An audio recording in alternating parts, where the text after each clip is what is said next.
তোমাদের মান অভিমান আর আত্মহংকারে দিলাম শতেক শতেক ধীর। তাই তো বলছে হরি বল বলো, হরি না বললে হরিকে পাওয়া যায় না।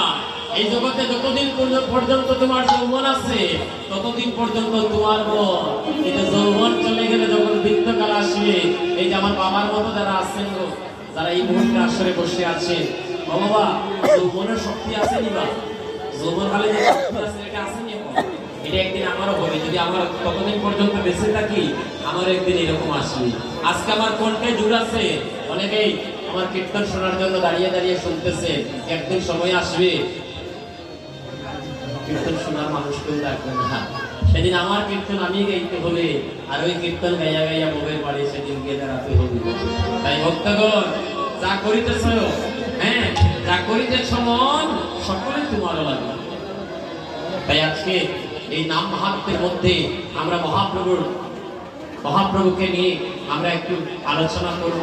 মহাপ্রভুকে, আমার মহাপ্রভু হচ্ছে সচিমায়ের দুলালী, আমাদের সিলেটের ছেলে, সিলেটের ছেলে মা, সিলেটবাসীকে ধন্য করেছিলেন। সিলেট ভূমিকে, এই শ্রী ভূমিকে যখন নাম ছিল তার শ্রী হট্ট, আজ থেকে আনুমানিক 550 বছর আগে আমার মহাপ্রভুর আবির্ভাব ঘটেছিল। মায়ের গর্ভে এসেছিলেন আমাদের সিলেটের ঢাকা দক্ষিণে, এই বৃহত্তর সিলেট বিভাগের সিলেট জেলা ঢাকা দক্ষিণ, গোলাপগঞ্জ থানা ঢাকা দক্ষিণে গর্ভসিন্ধু আলোকিত করে এসেছিলেন ঢাকা দক্ষিণে।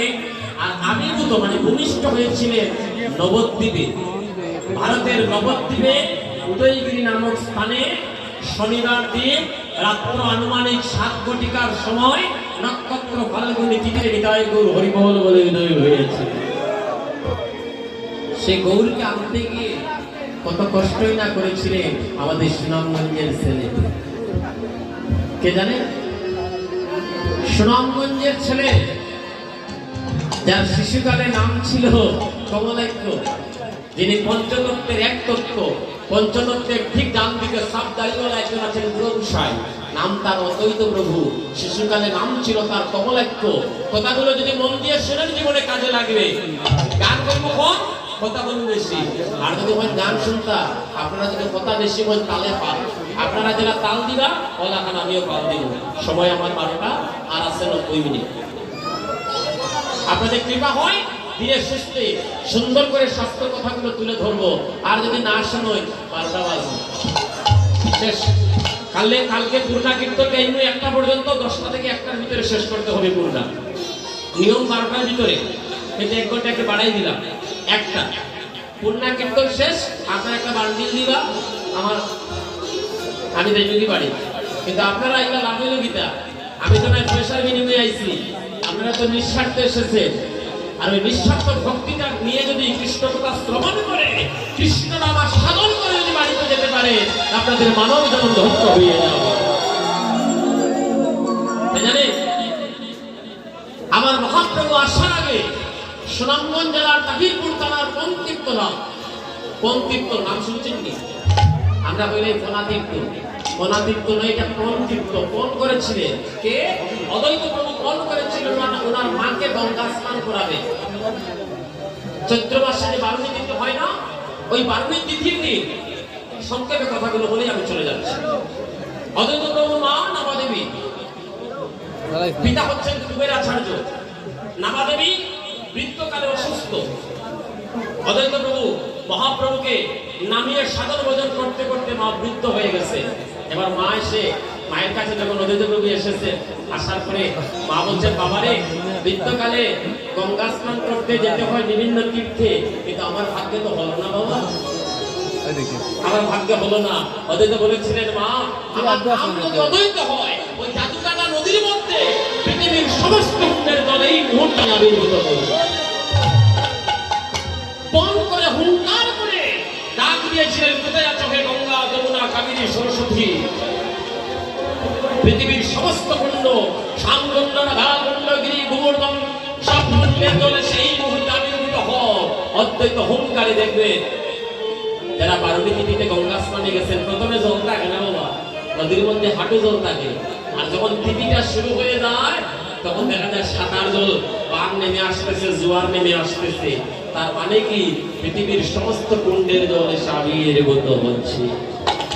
তাই কোন তীর্থ একবার, পৃথিবীর সব তীর্থ বারবার, কিন্তু কোন তীর্থের জলে যদি কেউ একবার গঙ্গা স্নান করে তার জীবনের সমস্ত পাপ সাথে সাথে মোচন হয়ে যায়।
পতি তাদের রত্তি মতি নাই রত্তি মতি ভক্তগণ আমার আমার করছে, আমার গাড়ি আমার বাড়ি আমার ধন আমার জন্য, আমার শব্দটা বড়ই বেশি, শুধু আমার আমার করে দিন কাটান। অদ্বৈত প্রভু এসে দেখলেন হাইলে কলিরি যজ্ঞ পূজা মত মাংসে নানা মতে জীবহিংসে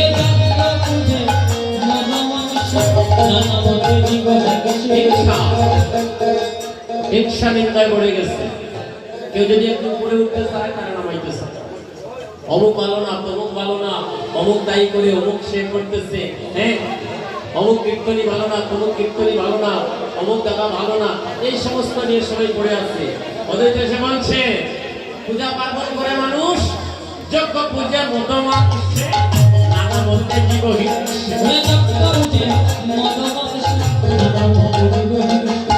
ভক্তি শূন্য হইল যৌবন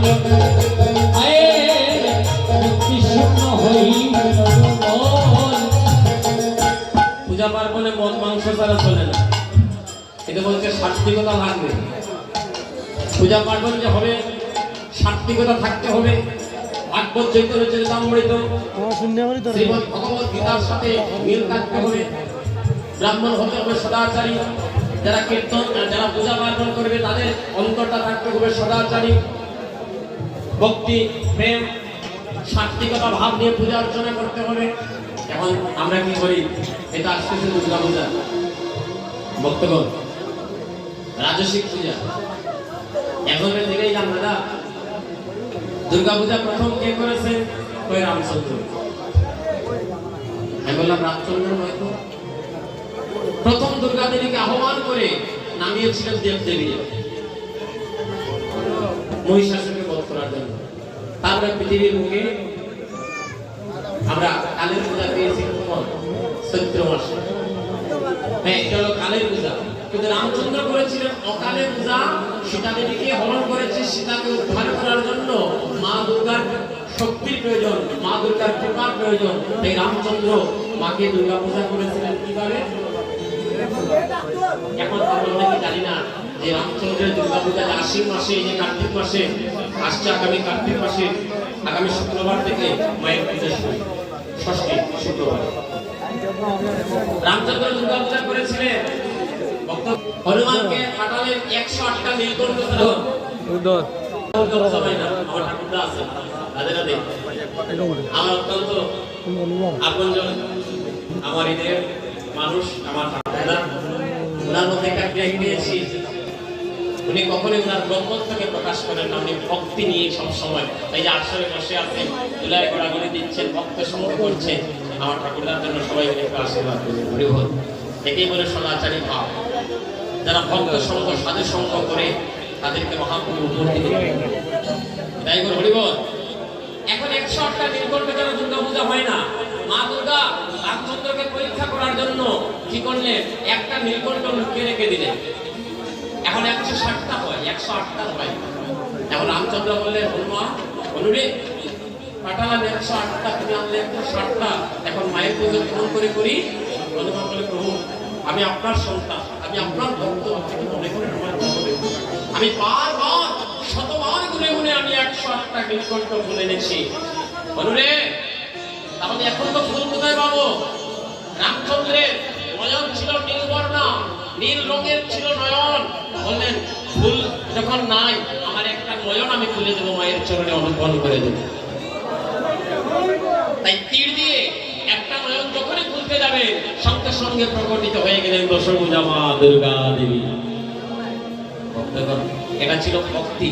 আর এখনের দুর্গা পূজা এখন ডিজে গান, যাত্রা গান, বাউল গান, এই সমস্ত না করলে, নাচানাচি না করলে দুর্গা পূজা হয় না।